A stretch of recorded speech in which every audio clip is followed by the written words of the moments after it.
This is Dr. Wood with Citadel Civil Engineering. This is CIVL 203 Dynamics. And in this lecture, we're looking at Learning Objective 3.2, the relationship between work and energy. And so when we think about this, we have to first start by defining a term called work. Work. Now, work can be thought of as the influence of a force on displacement. So if we have some object and there's a force acting on it, that object will move and it will cause displacement. So the symbol we're going to use for work is an uppercase U, and typically it's going to have a subscript from one location to another. So this is U sub 1 to 2. By the way, this is chapter 13.1, or actually, pardon me, it's chapter 13.1 of your Beer and Johnson textbook. And this is the figure I want us to be able to look at here. So typically we'll have these 2 points, point 1 and point 2, and we're thinking about some force that's contributing to that displacement or influencing the displacement. So that work there is going to be equal to the integral from this position 1 to 2 of the force dot the displacement.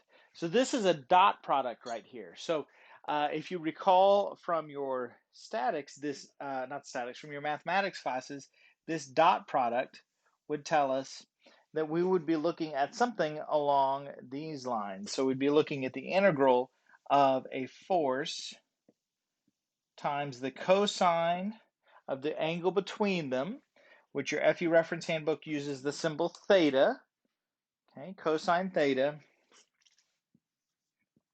ds. And so that force can change. Actually, after the dot product, it comes out to be a scalar value. So this ends up being a scalar value, a single value. It can be a whole host of things. This is in your FE reference handbook on page 80 under the section titled Work.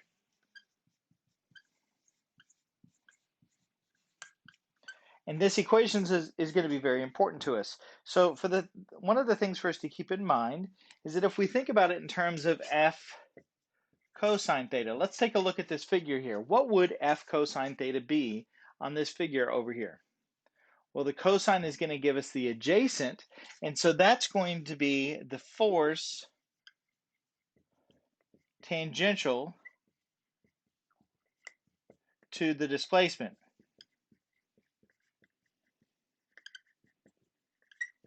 Right? So that's the portion of the force, the part of the force that's tangential to the displacement. The other way that we could think about this is we could do something like this. We could say cosine theta ds. And if we look at that, that's going to be the displacement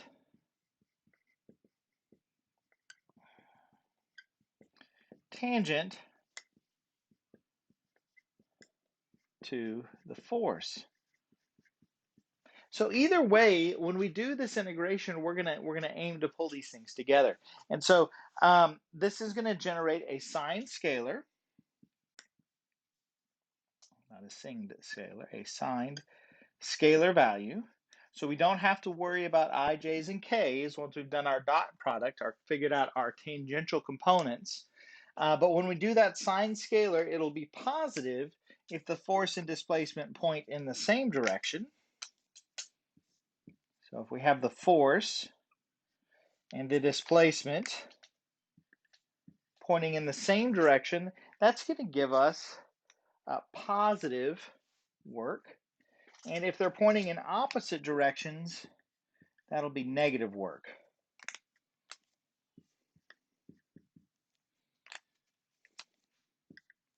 Negative work. So the idea is that if the force appears to be helping the displacement, that's positive work. If it's fighting against the displacement, that's negative work. The units that come out of this, if we look at a force times a displacement, our units are going to be exactly that, force times displacement. So Newton meters, which we actually have a special unit for that called a joule, And in US customary units, we'll talk typically about foot-pounds. Now, when we think about Newton, meter, and foot-pounds, this should put us in mind of moments. Remember calculating a moment?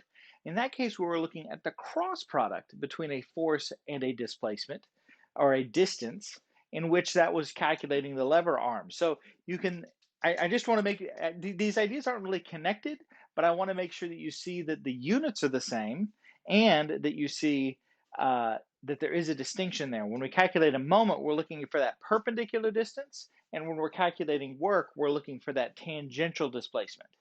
So hopefully that makes sense to you. Now, a question should naturally arise in your mind, which is, what doesn't do work? And so I like to call these lazy forces. They're forces that do no work. And when we think about lazy forces, it's going to be anything that causes, say, this equation to go to zero. And so if that equation were to go to zero, well, obviously a force that is zero would cause us to go to zero. The other thing that could happen is if our displacement is zero, it's not going to go anywhere. So if our displacement is equal to zero, then our work is equal to zero. Okay, so an example of that would be forces acting on pins, or other forces that don't move.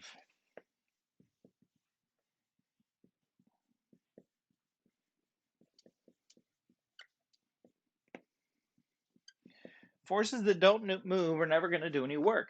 The other way that we can get this to go to zero is if that cosine theta is equal to zero. And hopefully you remember that that is actually, that theta would be equal to 90 degrees. And so perpendicular forces do no work.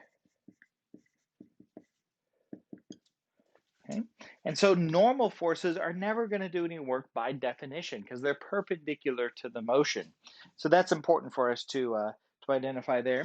The other thing for us to recognize is that internal forces do no work.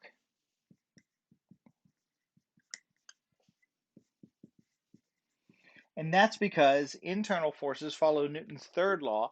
They're equal in magnitude, opposite in direction. So any internal force that does work is going to have an equal and opposite force that's doing the same amount of negative work. So internal forces are going to do no work unless we've cut the body open, exposing the internal forces so that they are now acting as external forces for the sake of our analysis. So this is work here. Now, if we take the idea of work and we combine it with our equations of motion, we're going to get a new idea called kinetic energy. A new idea called kinetic energy. So I'm going to leave my definition of work up there, clear this out a little bit, because I want us to be able to talk about kinetic energy.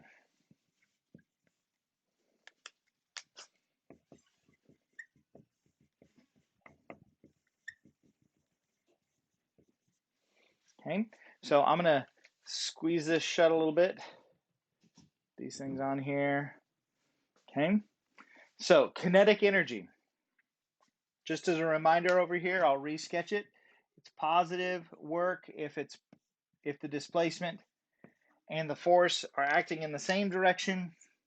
It's negative work if the displacement and the force are acting in opposite directions. Now,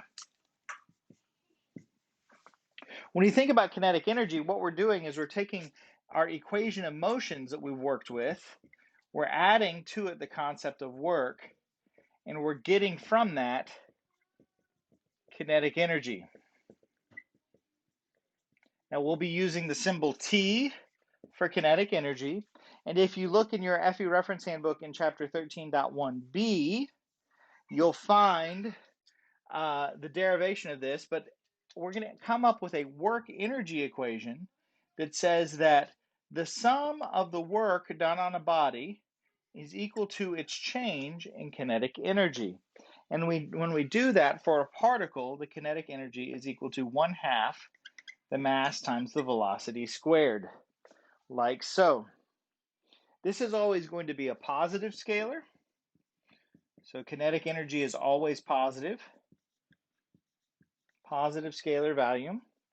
We're squaring the velocity. That's very helpful. And the units end up being the same units. So it's either joules or Newton meter or pound foot. So when we look at that, we get the same units.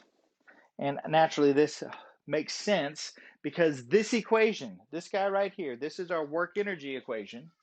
It says that our change, or our sum of all the work, all the forces times their displacements, is going to be equal to the change in kinetic energy. So 1/2 mv squared final minus 1/2 mv squared initial. We'll work some problems together. This work energy equation is super robust. And so I have every hope we'll be able to do that. Now, when we think about our procedure, we'll end up drawing 2 diagrams again. You can see the free body diagram there. And then we'll also draw a kinematic property diagram so that we can identify that change in velocity from the initial and final conditions. I look forward to working a problem with you in class. See you then.